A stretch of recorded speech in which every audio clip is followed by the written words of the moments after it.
السلام عليكم ورحمة الله تعالى وبركاته. بسم الله الرحمن الرحيم.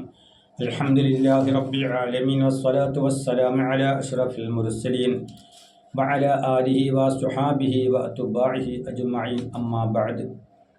അള്ളാഹു സുബ്ഹാനഹു തആലയുടെ സൃഷ്ടികളായ നമുക്ക് സ്ത്രീകൾക്കോ പുരുഷന്മാർക്കോ അള്ളാഹു പറഞ്ഞതുപോലെ തഖ്വയോ അല്ലെങ്കിൽ സൂക്ഷ്മതയോ ആർക്കാണുള്ളത്? പുരുഷന്മാരെക്കാൾ ഒട്ടും മോശക്കാരല്ല സ്ത്രീകൾ. പുരുഷന്മാർ വാങ്കുളി കേൾക്കുമ്പോൾ ഒന്നെങ്കിൽ അള്ളാഹുവിനെ പറ്റിക്കാനായിട്ടോ അല്ലെങ്കിൽ മറ്റാരെയോ ഭയപ്പെട്ടിട്ടോ അവർ വല്ലപ്പോഴൊക്കെ നിസ്കരിക്കും. അത് തഖ്വ എന്ന് പറയുന്ന ആ ഒരു സൂക്ഷ്മത അവരുടെ മനസ്സിൽ കാണുകയില്ല. ഒരു വഴിപാട് പോലെ നിസ്കരിക്കുന്നുണ്ട്, നോമ്പ് പിടിക്കുന്നുണ്ട്. പക്ഷേ സ്ത്രീകളെ സംബന്ധിച്ച് നോക്കുകയാണെങ്കിൽ അതുപോലുമില്ല. 5 നേരം നിസ്കരിക്കുന്നവരാണ്, അല്ലെങ്കിൽ നോമ്പ് പിടിക്കുന്നവരാണ്. ബാങ്ക് വിളിച്ചു കഴിഞ്ഞാൽ ഉടനെ വുളൂ ചെയ്ത് നിസ്കരിക്കാൻ കയറും. ഒന്നെങ്കിൽ ഭർത്താവിനോടുള്ള ഭയപ്പാട് കൊണ്ടായിരിക്കും, അല്ലെങ്കിൽ അമ്മായിയമ്മയോടുള്ള പേടി കൊണ്ടായിരിക്കും.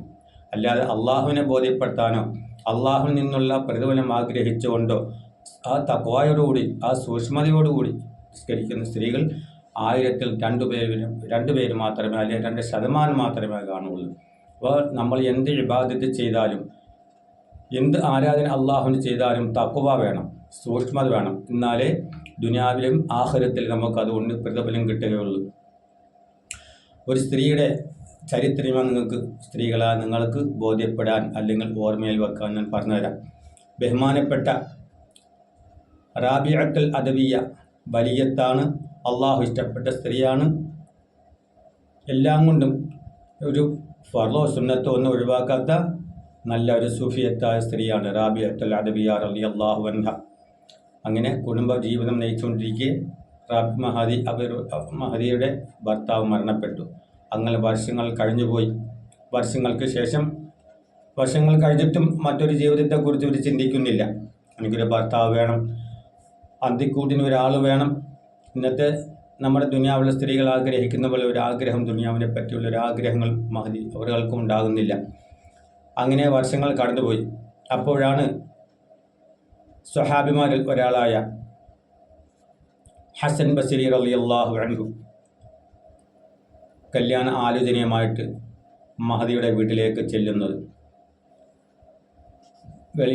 വീടിൻ്റെ വെളിയിൽ നിന്നുകൊണ്ട് അസ്സലാമു അലൈക്കും സലാം പറഞ്ഞു. അങ്ങനെ ഒരു മറയുടെ അപ്പുറം നിന്നുകൊണ്ട് സലാം മടക്കി. വന്ന കാര്യം എന്താണെന്ന് ചോദിച്ചു. ഇരിക്കാൻ പറഞ്ഞു. മറയുടെ അപ്പുറം ഒരാളും ഇപ്പുറത്തും മറ്റൊരാളുമായിട്ടിരുന്നു. വന്ന കാര്യം എന്താണെന്ന് ഹസൻ ബസ്രി റളിയല്ലാഹു അൻഹുവിനോട് മഹദി ചോദിച്ചു. അപ്പോൾ മഹദി അവர்கள் ഹസൻ ബസ്രി റളിയല്ലാഹു അൻഹു പറഞ്ഞു, ഒരുപാട് വർഷങ്ങളായിട്ട് ഭർത്താവില്ലാതെ ജീവിക്കുന്നതില്ല, ഒരു വിവാഹത്തെക്കുറിച്ച് ചിന്തിച്ചൂടെ, ഒരു വിവാഹം കഴിച്ചുകൂടെ, ഒരു കുടുംബജീവിതം നയിച്ചൂടെ എന്ന് ചോദിച്ചപ്പോൾ മഹദി അവர்கள் പറഞ്ഞു, ഞാൻ അതിനെക്കുറിച്ച് ഇപ്പോൾ ചിന്തിക്കുന്നില്ല. ഹസൻ ബസ്രി റളിയല്ലാഹു അൻഹു വിടാൻ തയ്യാറായില്ല. ഒരു ജീവിതത്തിലേക്ക് പോയേ പറ്റൂ, ഒരു വിവാഹ ജീവിതം ഉണ്ടാകണം എന്ന് പറഞ്ഞു. നിങ്ങൾ തയ്യാറാണെങ്കിൽ വിവാഹത്തിന് സമ്മതിക്കുകയാണെങ്കിൽ ഞാൻ ഒരു ജീവിതം തരാൻ തയ്യാറാണ്, ഞാൻ വിവാഹം ചെയ്യാൻ ആഗ്രഹിക്കുന്നുണ്ട്. അപ്പോൾ റാബിഅത്തുൽ അദവിയ റളിയല്ലാഹു അൻഹ പറഞ്ഞു, ശരി, ഞാൻ നിങ്ങളോട് 4 ചോദ്യം ചോദിക്കും. ആ 4 ചോദ്യത്തിന് നിങ്ങൾ മറുപടി തരുകയാണെങ്കിൽ ഇൻഷാ അള്ളാഹ്, അള്ളാഹുവിൻ്റെ തഖ്ദീറാണെങ്കിൽ, അള്ളാഹുവിൻ്റെ അനുവാദത്തോടുകൂടി, അള്ളാഹുവിൻ്റെ വേടുകയുണ്ടെങ്കിൽ ഞാൻ ഭർത്താവായി സ്വീകരിക്കാം. 4 ചോദ്യങ്ങൾക്ക് നിങ്ങൾ എനിക്ക് മറുപടി തരണം. ഇൻഷാ അള്ളാഹ്. ഹസൻ ബസ്രി റളിയല്ലാഹു അൻഹു പറഞ്ഞു, ഇൻഷാ അള്ളാഹ്, അറിയാവുന്ന കാര്യങ്ങളാണെങ്കിൽ ഞാൻ മറുപടി പറയാം, നിങ്ങൾ ചോദിക്കാൻ പറഞ്ഞു. അപ്പോൾ ബഹുമാനപ്പെട്ട റാബിഅത്തുൽ അദവിയ റളിയല്ലാഹു അൻഹ ചോദ്യം തുടങ്ങി. ആദ്യത്തെ ചോദ്യം, ഫഖാലത്ത് ഇന്നി അഹബ്ബത്നി അൻ അർബഇ മസായില ഫഅന സൗജത്തുൻ ലക ഫഖാല ഇൻ വഫഖനി അല്ലാഹു അഹബ്ബതുകി ഫഖാലത്ത് മാ തഖൂലു യൗമത്തു അഖ്റുജു മിന ദുനിയ മുസ്ലിമത്തൻ ഔ കാഫിറ. ഞാൻ ഈ ദുനിയാവിൽ നിന്നും യാത്രയാവുന്ന സമയത്ത് നമ്മളെല്ലാവരും മരണപ്പെട്ടു പോകും. അപ്പോൾ ഞാൻ ദുനിയാവിൽ നിന്നും മരണപ്പെട്ടു പോകുന്ന സമയത്ത് മുസ്ലിമായിട്ടാണോ അതോ കാഫിറായിട്ടാണോ ഞാൻ ഈ ലോകത്തിൽ നിന്നും വിട പറയുന്നത്, ഞാൻ മരണപ്പെടുന്നത് എന്ന് ചോദിച്ചപ്പോൾ ഹസൻ ബസ്രി റളിയല്ലാഹു അൻഹു പറഞ്ഞു, ഫഖാല ഹാദാ വജ്ബുൻ, അത് മറഞ്ഞ കാര്യമാണ് റാബിയ, അത് എൻ്റെ കാരണം അത് അള്ളാഹുവിന് മാത്രമേ അറിയൂ എന്ന് പറഞ്ഞു. രണ്ടാമതും ചോദിച്ചു فقالت إذا وضعت في قبري وسألني منكر ونكير أقدر على جوابها أم لا. മരണപ്പെട്ട ഖബറിൽ ചെന്ന് കഴിഞ്ഞാൽ മുങ്കർ നക്കീർ അലൈഹിമുസ്സലാത്തു വസ്സലാം രണ്ട് മലക്കുകൾ ചോദിക്കുന്ന ചോദ്യങ്ങൾക്ക് എനിക്ക് മറുപടി പറയാൻ പറ്റുമോ? ഹസൻ ബസരി റളിയല്ലാഹു അൻഹു പറഞ്ഞു, ആ കാര്യം അള്ളാഹുവിൻ്റെ പക്കലാണ്. ഫഖാല ഹാദാ അയ്ളൻ ഗൈബുൻ, അതും മറഞ്ഞ കാര്യമാണ്, അതിന് മറുപടി പറയാൻ എന്നെക്കൊണ്ട് സാധ്യമല്ല. فقالت إذا حشر الناس يوم القيامة أيعطى كتابي بيميني أم بشمالي.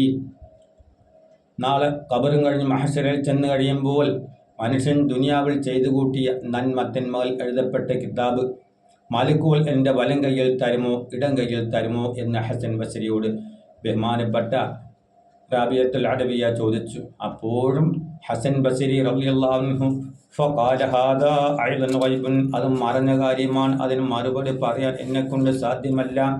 അങ്ങനെ ചോദ്യം 3 കഴിഞ്ഞു. നാലാമത്തെ ചോദ്യത്തിലേക്ക് കടന്നു. ഫഖാലത്ത് ഇദാ നൂദിയ യൗമൽ ഖിയാമത്തി ഫരീഖും ഫിൽ ജന്നത്തി വഫരീഖും ഫിൽ സഈർ അഖൂൽ മിൻ അഹ്ലിൽ ജന്ന അം മിൻ അഹ്ലിൻ നാർ. വിചാരണ എല്ലാം കഴിഞ്ഞു. അവസാനം അല്ലാഹു സുബ്ഹാനഹു വ തആല വിധി പ്രഖ്യാപിക്കും. ഒരു കൂട്ടരെ സ്വർഗത്തിലേക്കും ഒരു കൂട്ടരെ നരകത്തിലേക്കും എന്ന് അല്ലാഹു തആല വിധി പ്രഖ്യാപിക്കുന്ന സമയത്ത് ഞാൻ നരകവാസികളിൽ പെടുമോ അതോ സ്വർഗവാസികളിൽ പെടുമോ എന്ന് ബഹുമാനപ്പെട്ട ഹസൻ ബസരിയോട് റാബിയത്തുൽ അദവിയ ചോദിച്ചു. ആ സമയത്തും ഹസൻ ബസരി റളിയല്ലാഹു അൻഹു പറഞ്ഞു, ഫഖാല ഹാദാ അയ്ളൻ ഗൈബുൻ, അതും മറഞ്ഞ കാര്യമാണ്, അള്ളാഹു തീരുമാനിക്കുന്നതാണ്. ആ കാര്യത്തിന് തീരുമാനം അള്ളാഹുമാണ് കൽപ്പിക്കുന്നത്, അതും എന്നോട് എനിക്ക് പറയാൻ സാധ്യമല്ല. അപ്പോൾ റാബിയത്തുൽ അദവിയ റളിയല്ലാഹു അൻഹ ഹസൻ ബസരി റളിയല്ലാഹു അൻഹുവിനോട് ചോദിച്ചു, ഈ 4 കാര്യങ്ങളെ കുറിച്ചാണോ സ്ത്രീയുടെ ചിന്തയെങ്കിൽ എപ്പോഴും ആലോചന അതിനെക്കുറിച്ച് മാത്രമാണെങ്കിൽ ഒരു ഭർത്താവിൻ്റെ ആവശ്യം ഉണ്ടോ ഹസൻ ബസരി എന്ന് റാബിയത്തുൽ അദവിയ ചോദിച്ചപ്പോൾ ഹസൻ ബസരി റളിയല്ലാഹു അൻഹു പറഞ്ഞു, ഇല്ല, ഒരിക്കലുമില്ല. ഈ 4 കാര്യത്തെ കുറിച്ചാണ് ചിന്തയെങ്കിൽ ഇനി ഒരു വിവാഹത്തിന് തയ്യാറാകേണ്ട കാര്യമില്ല, ആവശ്യമില്ല.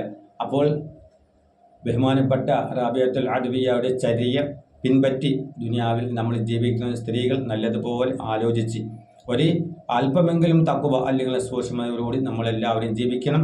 അല്ലാഹു സുബ്ഹാനഹു വ തആല ബഹുമാനപ്പെട്ട റാബിയത്തുൽ അദവിയ റളിയല്ലാഹു അൻഹയുടെ പിൻതലമുറ സ്വീകരിച്ചുകൊണ്ട് ഖൈറായ രീതിയിൽ ജീവിച്ച് മരിക്കാൻ അല്ലാഹു സുബ്ഹാനഹു വ തആല തൗഫീഖ് ചെയ്യട്ടെ. കഴിയുന്നത്ര സൂക്ഷ്മത, നമ്മൾ ഒരുപാട് മലക്കുകളും അമ്പിയാക്കന്മാരും ഒന്നുമല്ല, ഒരു അല്പമെങ്കിലും സൂക്ഷ്മത പാലിച്ച് അള്ളാഹുവിനെ ഭയപ്പെട്ട് നമ്മളെല്ലാവരും ജീവിച്ച് ഈ ദുനിയാവിൽ നിന്നും മരണപ്പെട്ടു പോകാൻ തൗഫീഖ് ചെയ്യട്ടെ. അതിനെല്ലാവരും ശ്രമിക്കണം. ഈ വീഡിയോ കാണുന്നവരെല്ലാവരും ഷെയർ ചെയ്യാനും സബ്സ്ക്രൈബ് ചെയ്യാനും ലൈക്ക് ചെയ്യാനും മറക്കരുത്. വാഖിറു ദഅ്വാന അൽഹംദുലില്ലാഹി റബ്ബിൽ ആലമീൻ. അസ്സലാമു അലൈക്കും വറഹ്മത്തുള്ളാഹി തആല വബറകാതുഹു.